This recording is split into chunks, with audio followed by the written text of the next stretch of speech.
name's James. I'm a personal trainer from empoweringpt.co.uk, and today I'm going to be talking to you about bicycle crunches.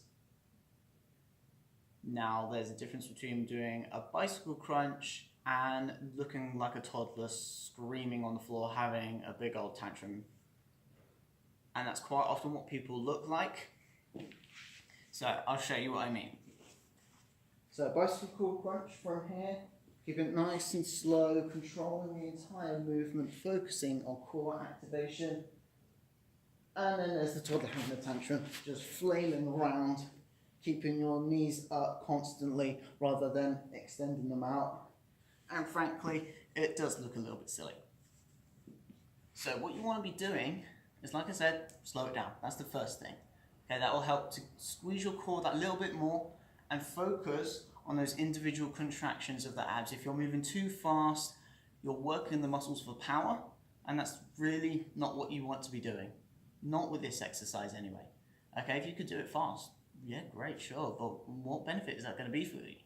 Instead, you want to be focusing on the contraction of your abs, to focus on the breakdown of the muscle so that you can get them nice and defined, you can build your six-pack, or at least develop your core so that you can hold up your spine correctly.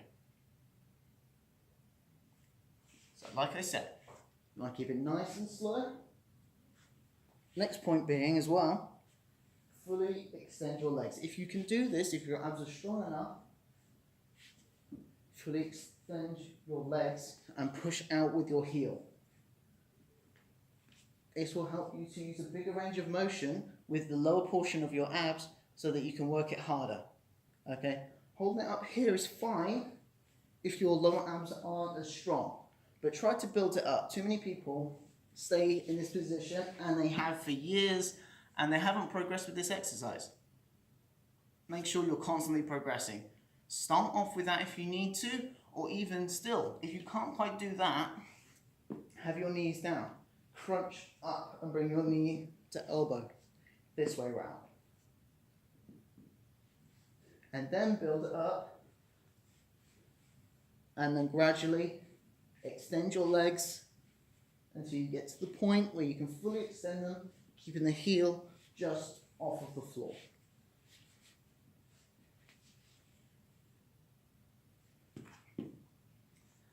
Now, the next mistakes is that people have a tendency to hold their hands behind their head and pull forwards to help them crunch up. Now, I've covered this one before. It's only going to damage your spine and it's no good for you. Keep your hands to the side of your head and aim to get your elbow to your knees. Now, in this position, the next thing people do is have a tendency to bring their elbows forwards. So they cheat. So instead of crunching all the way up and getting your elbow to your knee, they have a tendency to do this instead. And they will just move their elbows and focus on doing that rather than twisting all the way through. Now, one uses more of your abs and helps you to get that full range of motion, especially that twisting and rotation through your spine, which is a brilliant way to use and work your abs. And one just uses a little bit of your chest to bring your elbows in. You can guess as to which one will work your abs best. We always try to find ways of cutting corners, and these are a few of them. The bicycle crunch is a really easy way to cheat when you're doing your ab exercises. It's an easy exercise to be able to cut corners on, but instead of you slow it down, keep it nice and steady, go for that full lengthening of the abs, you'll benefit much more from it. So that's all I've got for you for today. Thank you for watching. Don't forget to subscribe to my YouTube channel.